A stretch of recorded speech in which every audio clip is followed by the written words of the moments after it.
نماز نہیں پڑھے شیطان ورغلایا بہکایا، صبح نماز میں نہیں آئے شیطان سلا دیا۔ مجھے یہ بتاؤ آدم علیہ السلام کو سجدہ کرنے سے جو شیطان نے انکار کیا اس کو کس نے منع کیا؟ ساری دنیا کو شیطان بہکاتا ہے تو شیطان کو کون بہکایا؟ تو محدثین فرماتے ہیں یہ نفس امارہ ہے جو ہر ایک کے ساتھ ہے، یہ شیطان کو بھی ہرا سکتا ہے، وہ شیطان کو بھی شکست دیتا ہے، وہ سب کے ساتھ ہے، وہ سب کے ساتھ ہے۔ اس نفس کو، اس خواہشات کو اگر کوئی چیز دنیا میں کنٹرول کر سکتی ہے تو صرف ذکر اللہ ہے، اللہ کا ذکر اسے قابو میں رکھ سکتا ہے۔ باقی اس قدر خطرناک ہے خواہشات نفسانیہ کہ بعض لوگ یہ سمجھتے ہیں کہ جوانی ختم ہونے کے بعد بڑھاپے میں کوئی خواہش نہیں ہوتی، بلکہ بہت سارے بوڑھوں کو زنا کرتے ہوئے دیکھا گیا۔ اور میرے آقا صلی اللہ علیہ وسلم فرماتے ہیں روئے زمین کے سب سے بدترین لوگ ہوں گے وہ جن کی طرف قیامت کے دن اللہ نظر بھی نہیں فرمائے گا۔ کچھ لوگوں کے بارے میں حدیث میں ہے قیامت کے دن رب تعالیٰ ان کی طرف نظر بھی نہیں فرمائے گا۔ یہ کون لوگ ہیں جو بڑھاپے میں بھی جا کر گناہ نہ چھوڑ سکے؟ اور وہ کون سے بوڑھے ہیں جو بڑھاپے میں بھی نہیں چھوٹ سکے ان سے گناہ؟ یہ وہی لوگ ہیں جو خواہشات نفسانی کے غلام تھے۔ مولا علی کرم اللہ وجہہ الکریم فرماتے ہیں اللہ نے ہر ایک کے ساتھ نفس بھی دیا، عقل بھی دیا۔ نفس کیا ہے؟ تمہارے خواہشات، اور عقل تمہیں فیصلہ کر کے بتاتی ہے۔ لیکن حضرت علی کرم اللہ وجہہ الکریم فرماتے ہیں جس کا نفس عقل پر غالب آ گیا اس آدمی سے زندگی میں کبھی خیر نہیں ہوگی، وہ کوئی صحیح فیصلہ نہیں لے سکے گا۔ جس کا نفس اس کی عقل پر غالب آ گیا، اور جس نے اپنے نفس کو ہرا دیا، شکست دیا، تو اس کی عقل اتنی پاورفل ہوتی ہے کہ وہ ہزاروں کو زیر و زبر کر سکتا ہے اور دنیا کے بڑے فیصلے لے سکتا ہے۔ جس نے اپنے نفس کو کنٹرول میں رکھا، اپنے خواہشات کو اپنے تابع رکھا، خود اس کا غلام نہیں بنا۔ میرے عزیزو، قرآن کی ایک آیت میں آپ کو بتاتا ہوں، کتنا بڑا لفظ اللہ تعالیٰ نے قرآن میں فرمایا، توجہ کتنا بڑا لفظ ہے یہ۔ ارأیت من اتخذ الہہ ہوا، اے محبوب کیا آپ نے نہیں دیکھا کچھ لوگ ایسے ہیں جنہوں نے اپنی خواہشات کو اپنا خدا بنا لیا۔ معبود، الہ کا مطلب ہے معبود، جس کی عبادت کی جائے اس کو کیا کہتے ہیں؟ معبود۔ اور قرآن کہتا ہے کچھ لوگ ایسے ہیں جنہوں نے اپنے نفس کو، اپنی خواہشات کو اپنا معبود بنا لیا۔ یہ قرآن کی آیت ہے، 2 جگہ آئی ہے۔ اب اتنا بڑا لفظ نفس کے لیے اللہ فرما رہا ہے کہ کئی لوگوں نے اس کو بت بنا لیا، اپنا معبود بنا لیا۔ کیوں؟ اس لیے کہ یہ وہی کرتے ہیں جو ان کا نفس چاہتا ہے، تو گویا کہ اس کی عبادت کر رہے ہیں، خواہشات کی پیروی کر رہے ہیں۔ نفس صبح اٹھا گناہ کی طرف کھینچا، آپ چل پڑے، گویا کہ اس کی عبادت میں لگے ہوئے ہیں۔ کبھی تو اسے شکست دو، کبھی تو اسے ہراؤ۔ رات کے وقت گناہوں کے اڈوں پر جانے کی جیسی خواہش ہوتی ہے، کیا اپنے آپ کو مارتے ہو؟ میں تمہیں بتاؤں، خواہشات تو بہت دور کی بات ہے، گناہوں کی خواہشات بہت دور کی بات ہے۔ سیدنا ابو بکر شبلی رحمۃ اللہ تعالی علیہ سلسلہ قادریہ کے بڑے مشہور بزرگ ہیں، جن کے نام سے ہم شجرے میں پڑھتے ہیں بہر شبلی شیر حق دنیا کے کتوں سے بچا۔ وہ حضرت ابو بکر شبلی جب رات کے وقت عبادت کے لیے آتے تھے تو اپنی آنکھوں میں نمک کا سرما لگاتے تھے۔ کیوں؟ صرف اس لیے کہ نیند اگر آئی تو گویا کہ میں اپنی خواہش کا غلام ہو گیا، اپنے رب کا نہیں۔ عبادت اس کی ہو رہی ہے اور میں خواہش کے پیچھے چل رہا ہوں، حالانکہ نیند جو ہے یہ فطری چیز ہے، کسی کو کہیں پہ بھی آ جاتی ہے۔ اولیاء کاملین تو اس سے بھی اپنے آپ کو بچاتے تھے کہ وہ آنکھوں میں نمک پھیر لیتے تھے جس سے آنکھوں میں خون نکل آتا تھا۔ لوگ کہتے بھی تھے تو کہتے کہ اگر اللہ کی عبادت کے دوران اونگ آتی ہے، جھپکی آتی ہے، تو ان آنکھوں کی سزا یہی ہے کہ انہیں نمک لگا دیا جائے۔ اور حضرت شاہ مینا رحمۃ اللہ علیہ لکھنؤ میں آرام فرما ہے، حضرت شاہ مینا، ان کا حال تو یہ تھا کہ جب رات کو عبادت کے لیے کھڑے ہوتے تو ایک اونچی دیوار پر وہاں کھڑے ہو کر نماز پڑھتے، ادھر بھی کھائی ہے ادھر بھی کھائی ہے، کھڑے رہتے۔ لوگ کہتے کہ نماز پڑھنے کے لیے اتنی جگہ ہے، اس دیوار پر کیوں جا کر نماز پڑھتے؟ حضرت شاہ مینا فرماتے تاکہ میں ہمیشہ اللہ کی عبادت میں مصروف رہوں، اگر نیند آئی تو میرا جسم دیوار سے نیچے آ سکتا ہے اور اس جسم کو وہی سزا ملنی چاہیے جو اپنے رب سے غافل ہوتا ہو۔ نفس کے خلاف وہ اولیاء جنگ کرتے رہے، لڑتے رہے۔ سب سے بڑی خطرناک چیز آج ہمارے ساتھ جو چل رہی وہ ہمارے خواہشات ہیں، اور میرے آقا صلی اللہ علیہ وسلم ارشاد فرماتے ہیں لا یؤمن احدکم حتی یکون ہواہ تبعا لما جئت بہ، تم میں سے اس وقت تک کوئی مومن نہیں ہو سکتا جب تک اپنی خواہشات کو میری مرضی کے حوالے نہیں کرے گا۔ تم ویسا جب تک نہیں کرو گے جیسا رسول اللہ چاہیں تب تک تم مومن نہیں ہو۔ تم وہ کرتے ہو جیسا تم چاہتے ہو، تمہاری مرضی، تمہاری خوشی، تمہیں جو اچھا لگا وہ کرنے لگے۔ یہ مومن کامل کی علامت نہیں۔ مومن کامل وہ ہے جو اپنی زندگی میں وہ کرے جو رسول پسند کرے، ان کی مرضی کے مطابق۔ میرے عزیزو، خواہشات یہ لامتناہی سلسلہ ہے، نہ ختم ہونے والا سلسلہ ہے۔ کسی بھی خواہش کا کوئی اینڈ نہیں ہے۔ کر کے دیکھ لو، تمہیں اگر دولت کی خواہش پریشان کرتی ہے تو کماؤ کماؤ کماؤ، کہاں تک جاؤ گے؟ کبھی بھی پیٹ نہیں بھر سکتا۔ نبی پاک صلی اللہ علیہ وسلم ارشاد فرماتے ہیں قبر کی مٹی ہی اس کا پیٹ بھر سکتی ہے۔ کسی بھی خواہش کا اینڈ نہیں ہے دنیا میں۔ جو خواہشات ہیں، مال کی خواہش، میں یہ نہیں کہہ رہا کہ کسی کو مال کمانا ہی نہیں چاہیے، ارے میاں زندگی گزارنے کے لیے ہر ایک کو کمانا ہے، ہر ایک کو کمانا ہے، لیکن میں جس چیز کی مذمت کر رہا ہوں غلام بن کر کے پیچھے بھاگنا۔ جیسے فارسی میں کہا گیا ہے خوردن برائے زندگی اس نہ کہ زندگی برائے خوردن۔ کھانا جو ہے تمہاری زندگی کے لیے ہے، پوری زندگی کھانے کے لیے نہیں ہے۔ فرق دونوں میں سمجھ رہے آپ؟ مال تمہاری زندگی گزارنے کے لیے ضروری ہے، لیکن پوری زندگی مال کے لیے نہیں ہے۔ لیکن خواہشات کبھی ختم نہیں ہوتی۔ شہوت کی خواہشات، نفس جیسے جنسی عمل کے ذریعے سے اپنے جسم کو سکون پہنچانے کی کوشش کرتا ہے، وہ خواہشات بھی کبھی ختم نہیں ہوتی، کبھی ختم نہیں ہوتی۔ اگر اس نے اپنے اس گھوڑے کو، نفس کے گھوڑے کو آزاد چھوڑ دیا تو وہ کہیں پر بھی اس کی خواہشات جا کر رکتی نہیں۔ نہ وہ ایک عورت پر صبر کر سکتا ہے، نہ 10 عورتوں پر، نہ 100 عورتوں پر۔ اگر اس نے اپنے خواہشات کے اس گھوڑے کی لگام نہیں پکڑی تو کہیں اینڈ نہیں ہے اس کا، کہیں اینڈ نہیں ہے۔ مرنے کے وقت بھی یہ خواہشات اسے گناہ کی طرف لے جا سکتی ہیں۔ یہ شرمگاہ کی خواہشات اور زبان کی جو خواہشات ہیں، چٹکارا جس کو کہتے ہیں، لذت، اس کا بھی کوئی اینڈ نہیں۔ میں نے ایک ایسے صاحب کو بھی دیکھا، ان کے بیٹے میرے ساتھی تھے، وہ تو مذاق میں کہتے تھے کہ ان کے باپ ICU میں تھے، جس دن ان کا انتقال ہونا تھا اس دن بھی وہ بریانی منگوا رہے تھے ICU میں۔ تو یہ تو ایک نارمل سی بات تھی، ہنس کر کے وہ کہہ رہے تھے، لیکن وجہ یہ تھی کہ وہ ایڈکٹ تھے بریانی کے، کھانے کے، گوشت کے۔ تو ایک لمٹ ہوتی ہے کسی آدمی کی، لیکن اگر اس نے خواہشات کو آزاد چھوڑا تو وہ کہیں پر بھی جا کر نہیں رک سکتا، نہ ICU، نہ آپریشن، نہ کوئی چیز، اسے کوئی چیز نہیں روک سکتی سوائے موت کے۔ موت آنے تک وہ اپنی خواہشات میں ڈوبا رہے گا، ڈوبا رہے گا۔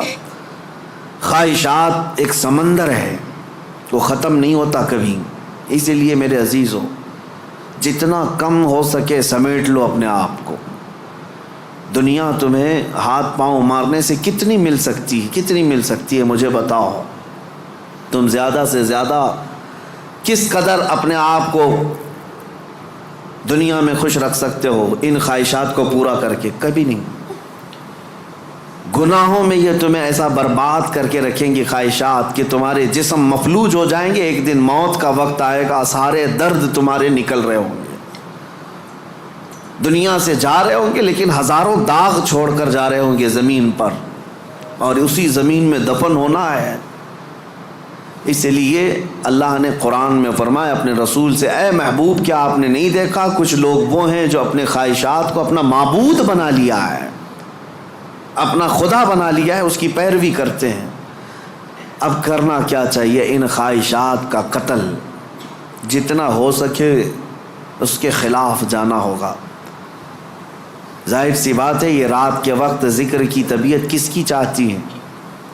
وہ لوگ جن پر اللہ فضل فرمائے، ورنہ اکثر کا جسم آرام چاہتا ہے، دنیا کی طرف جسم کھینچتا ہے، لیکن تم نے اس کو ٹھکرایا اور اللہ کے ذکر کو اپنایا. یہ آپ نے اپنے خواہشات کے خلاف کیا ہے. اس کے اجر میں کیا ہے؟ سیدھے قرآن کہتا ہے جنت اس کا ٹھکانہ ہے، جنت اس کا ٹھکانہ ہے. حضور پاک صلی اللہ تعالیٰ علیہ وسلم فرماتے ہیں، جانتے ہو اپنے صحابہ سے اللہ کو سب سے زیادہ پسندیدہ چیزیں کیا ہیں؟ اللہ سب سے زیادہ کیا چیز پسند کرتا ہے بندوں میں؟ اس میں حدیث پاک میں ہے ننگوں کو کپڑا پہنانا، بھوکوں کو کھانا کھلانا، یہ اللہ کو بہت پسند ہے. لیکن ایک اور چیز ہے، رب تعالیٰ فرماتا ہے جب دنیا سو رہی ہو اور تم کھڑے ہو جاؤ اللہ کی بارگاہ میں، یہ اس کو اتنا پسند ہے رب تبارک و تعالیٰ کو. سارے عمل میں، ساری اداؤں میں اسے پسند ہے. کیوں؟ خالص بندہ رب کے لیے کھڑا ہوا ہے، ساری خواہشات کو چھوڑ کر کے، خواہشات کو چھوڑ کر. اب آؤ جن لوگوں نے خواہشات کی پیروی کی ان کی ایک چھوٹی چند مثالیں میں آپ کے سامنے رکھتا ہوں. ایسی ہلاکت کہ سب کچھ ختم ہو جاتا ہے. میرے عزیزو، سلطان الاولیاء سیدنا غوث اعظم جیلانی بغدادی رضی اللہ تعالیٰ عنہ ارشاد فرماتے ہیں، جس شخص کو اپنی خواہشات پر قابو نہیں، اس کا نفس اسے کفر تک لے جا سکتا ہے، اس کا نفس اسے شرک تک لے جا سکتا ہے اور اسے کافر بنا کر دنیا سے لے جائے گا. ایسے حالات بھی ہم نے دیکھے. خواہشات نے انسان کو کافر بھی بنا دیا. کبھی مال کی خواہش، کبھی عورت کی خواہش، کبھی کسی اور چیز کی خواہش. اللہ اکبر، وہ صحابہ کیسے تھے جنہوں نے اپنی ساری خواہشات کو میرے مصطفیٰ کی مرضی پر قربان کر دیا تھا. ہر چیز کو قربان کیا تھا، ہر چیز کو قربان کیا. آؤ میں تمہیں وہ بات بتا دوں جو سیدنا ابراہیم علیہ الصلوۃ والتسلیم کے متعلق قرآن میں آیا ہے. وَإِذْ قَالَ إِبْرَاهِيمُ رَبِّ أَرِنِي كَيْفَ تُحْيِي الْمَوْتَى قَالَ أَوَلَمْ تُؤْمِنْ قَالَ بَلَى وَلَكِنْ لِيَطْمَئِنَّ قَلْبِي قَالَ فَخُذْ أَرْبَعَةً مِنَ الطَّيْرِ فَاصْرُهُنَّ إِلَيْكَ ثُمَّ اجْعَلْ عَلَى كُلِّ جَبَلٍ مِّنْهُنَّ جُزْءًا ثُمَّ ادْعُهُنَّ يَأْتِينَكَ سَعْيًا. قرآن کہتا ہے ابراہیم علیہ السلام نے ایک بار اللہ کی بارگاہ میں ذکر کیا کہ مولا تو مرے ہوئے لوگوں کو دوبارہ کیسے زندہ کرتا ہے؟ اللہ نے پوچھا کیا ابراہیم تمہیں اس بات پر یقین نہیں ہے؟ عرض کیا مولا یقین ہے لیکن آنکھوں سے دیکھنا چاہتا ہوں. تو مردے زندہ کیسے کرتا ہے؟ رب تعالیٰ نے فرمایا 4 پرندے لے لو، ان کو ذبح کرو، ان کا گوشت پورا قیمہ بنا کر مکس کر لو، اور 4 پہاڑوں پر تھوڑا تھوڑا سب کا گوشت رکھ کر کے آؤ، اور پھر ان پرندوں کے نام لے کر پکارو، وہ اڑتے ہوئے آئیں گے. حضرت ابراہیم علیہ السلام نے 4 پرندے لیے، ایک کوا، ایک مرغا، ایک کبوتر اور ایک مور. ان 4 پرندوں کا ذکر ہے، کوا، کبوتر، مرغا، مور.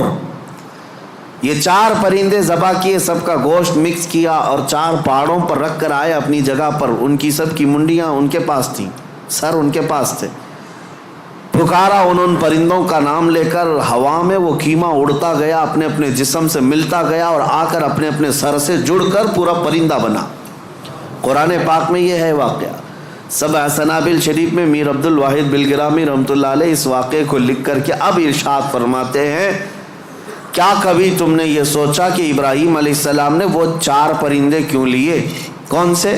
کوا، کبوتر، مرغا، مور. یہی 4 پرندے کیوں لیے؟ انہی کو ذبح کیوں کیا؟ اور رب تعالیٰ کی قدرت کا مشاہدہ کرنا تھا. مری ہوئی چیز کو زندہ دیکھنا، آنکھوں سے مشاہدہ کرنا یہ معمولی چیز تو نہیں ہے. اللہ کی قدرت کو دیکھنا ہے اپنی آنکھوں سے. یہ دیکھنے کے لیے کیا کیا ابراہیم علیہ السلام نے؟ 4 چیزوں کو ذبح کیا، اور وہ 4 خاص پرندے ہیں. تو حضرت عبد الواحد بلگرامی فرماتے ہیں چاروں پرندوں کی 4 خصوصیت ہے. چاروں پرندوں کی 4 خصوصیت. کوا، اس کی خصوصیت لالچ ہے. کوا لالچی بہت ہے، اس کا پیٹ کبھی بھرتا نہیں، کبھی پیٹ نہیں بھرتا، اس کے اندر لالچ زیادہ ہے. اور مرغا، مرغے کے اندر شہوت زیادہ ہے، مادہ کے لیے، اپنی عورتوں کے لیے شہوت بہت زیادہ ہے مرغے کے اندر. اور تیسرا کبوتر، کبوتر کے اندر دوستی کرنے کی عادت بہت ہے. سارے پرندوں میں جلدی دوستی یہی کرتا ہے، جلدی مانوس ہوتا ہے، فرینڈ بنانا یہ کبوتر کی عادت ہے. چوتھا مور، مور کو اپنی خوبصورتی دکھانے کی خواہش بہت زیادہ ہے. نمائش، دکھاوے کی عادت اس کو بہت زیادہ ہے. جب 4 لوگ کھڑے ہوں گے اپنے پر کھول کر کے ناچتا رہے گا. اس کی خوبصورتی دیکھو. اب حضرت میر عبد الواحد فرماتے ہیں 4 پرندوں کی خصوصیتیں پتہ ہے؟ کوے کی لالچ، مرغے کی شہوت، کبوتر کی دوستی اور مور کی نمائش. فرماتے ہیں حقیقت میں ابراہیم علیہ السلام نے جانوروں کو ذبح نہیں کیا، ان کے اندر موجود بری عادتوں کو ذبح کیا. ابراہیم علیہ السلام نے کوے کو نہیں لالچ کو ذبح کیا، مرغے کو نہیں شہوت کو ذبح کیا، کبوتر کو نہیں بلکہ ایرے غیرے کی دوستی کو ذبح کیا، مور کو نہیں دکھاوے کو ذبح کیا. اور جب بندہ یہ 4 بری عادتوں کو ذبح کرتا ہے مولا اس کو اپنی قدرت کے مشاہدے کراتا ہے. رب تبارک و تعالیٰ کی قدرت کے وہ مناظر دیکھ سکتا ہے. مردوں کو زندہ کیسے کیا جاتا ہے یہ دکھایا جائے گا. اس آیت میں ایک بہت بڑی عبرت کی بات ہے کہ اللہ کے نبی کو یہ حکم دیا گیا. اس طرح میرے عزیزو اگر ہمارے اندر موجود یہ خواہشات، یہ سب کا تعلق خواہشات سے، لالچ، شہوت، دوستی اور ریاکاری، سب کا تعلق نفس سے ہے. یہ سب کا تعلق نفس سے ہے. لالچ کو ختم کر لو، شہوت کو ختم کر لو، کنٹرول میں رکھو. اور دوستی کے لیے بہت سارے لوگوں کو برا لگ رہا ہوگا کیا دوست نہیں بنانا چاہیے؟ یقیناً دوست بناؤ. میں آپ کا دوست ہوں، آپ میرے دوست ہیں. یہ دوستی کس بنیاد پر ہماری بنی ہے؟ صرف اور صرف اللہ اس کے رسول کی بنیاد پر. جو دوستی اس بنیاد پر بنی ہو وہ دوستی جنت تک لے جائے گی. اور جو دوستی صرف حرام کاریوں کی بنیاد پر بنی ہے، قیامت کے دن کچھ لوگ تو بیچارے یوں ہی جا رہے ہوں گے دوزخ میں. وہ کچھ کیے نہیں تھے، وہ یوں ہی جا رہے تھے. کیوں؟ قرآن کہتا ہے وہ چلا رہے ہوں گے یا ویلتا لیتنی لم اتخذ فلانا خلیلا، اے کاش میں فلاں کو دوست نہیں بنایا ہوتا تو اچھا ہوتا، اس نے گناہ کیا، پکڑ میری بھی ہو رہی ہے. پولیس چھاپا مارتی ہے اور جو گناہوں میں ملوث ہے یا غیر قانونی کاموں میں ملوث ہے اس کو تو دھر دبوچتی تو ہے ہی ہے، لیکن پھر کنیکشن دیکھتی ہے کس کے ساتھ، یہ کس کے کانٹیکٹ میں تھا. پھر ٹریک کیا جاتا ہے، کہاں ٹریک کر کے اٹھاتے رہتے ہیں. ابھی ہمارے علاقے میں 6 مہینے پہلے کچھ وائلیشن ہوا تھا جس میں پکڑتے 150 تک کو لے کے گئے، صرف اس لیے کہ مین آروپی جو کام کیا تھا اس کو انہوں نے موبائل میں ادھر ادھر فارورڈ کیا تھا یا صرف دیکھ کر کے اپنے پاس محفوظ کیا تھا؟ گناہ میں برابر کے شریک دنیا میں سمجھے جا رہے ہیں۔ تو دوستی میرے عزیزو یہ خواہشات پر اگر ہے تو یہ جہنم میں لے جانے والی ہے، اور ریاکاری یہ بھی بہت خطرناک چیز ہے۔ جس نے ریا کیا، دکھاوے کے لیے کوئی بھی کام کیا، قیامت کے دن سب اس کے منہ پر مار دیا جائے گا۔ اب آؤ خلاصہ میں آپ کو بتاؤں، خواہشات کو اگر کنٹرول پر نہ رکھا گیا تو سنو، دو روایتیں میں آپ کو بتاتا ہوں۔ اگر انسان اپنے خواہشات کو کنٹرول میں نہ کیا تو وہ جانور سے زیادہ ذلیل ہوتا ہے۔ یہاں تک کہ بزرگوں نے لکھا ہے کہ وہ اپنی ماں سے زنا کر سکتا ہے اور بیٹی سے بھی زنا کر سکتا ہے اگر اس نے خواہشات کو اپنے قابو میں نہیں رکھا۔ وہ سب کچھ کر سکتا ہے، اور ہوا ہے دنیا میں اور ہو بھی رہا ہے۔ یہ ہمارے لیے حیرت کی بات ہے، تعجب کی بات ہے، اس لیے کہ ڈر لگتا ہے، لیکن بے شمار ایسے معاملات موجود ہیں میاں، یہ تو ہم معاذ اللہ نعوذ باللہ پڑھ رہے ہیں اس بری خبر کو سن کر، تمہیں حیرت ہوگی۔ کچھ ایسے لوگ ہیں جو کورٹ میں آئے ہیں بھائی بہن شادی کرنے کے لیے، اجازت مانگنے کے لیے، سگے بھائی اور بہن۔ اور اتنا ہی نہیں بلکہ عرب ممالک میں خود ہو کر کے آیا، کئی گھروں کے اندر یہ بے حیائیاں موجود ہیں۔ بہنوں کو محفوظ رکھنے کے لیے بھائیوں سے دور کیا جا رہا ہے۔ کیوں؟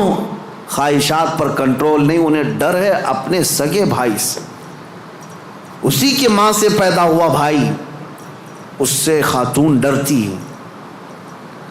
یہ ان علاقوں میں نے دیکھا ہے، ان علاقوں میں، اگر میری بات غلط ہو تو مجھے بتانا ہو۔ عرب ممالک کی بات میں کر رہا ہوں، کئی گھروں میں خواتین اپنے سگے بھائیوں سے ڈر کر کے رہتی ہیں کہ وہ اکیلا پائیں تو ہماری عزت کے ساتھ کچھ بھی کر سکتا ہے۔ اللہ کی پناہ، یہ کب ہوتا ہے؟ جب خواہشات کے گھوڑے کو آزاد کر دیا جائے۔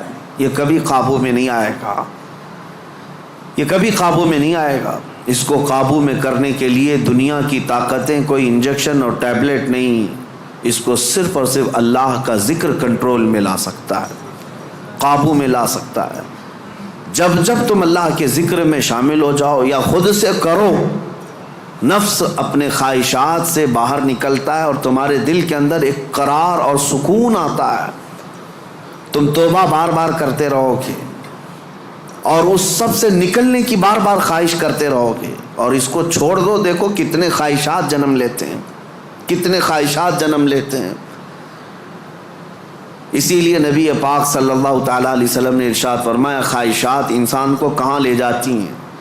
شاید ایک 7-8 سال پہلے کی بات ہے، مہاراشٹر کا ایک علاقہ ہے، ایک شہر ہے، بڑا مشہور شہر ہے۔ اب چونکہ مجھے کچھ بھی بولنا مشکل ہے، ساری چیزیں وائرل ہوتی ہیں، کوئی بھی اس جگہ کے لوگ اس کو غلط انداز میں نہ محسوس کریں۔ پہلے میں ہر چیز آپ کے سامنے ظاہر کرتا، بولتا تھا،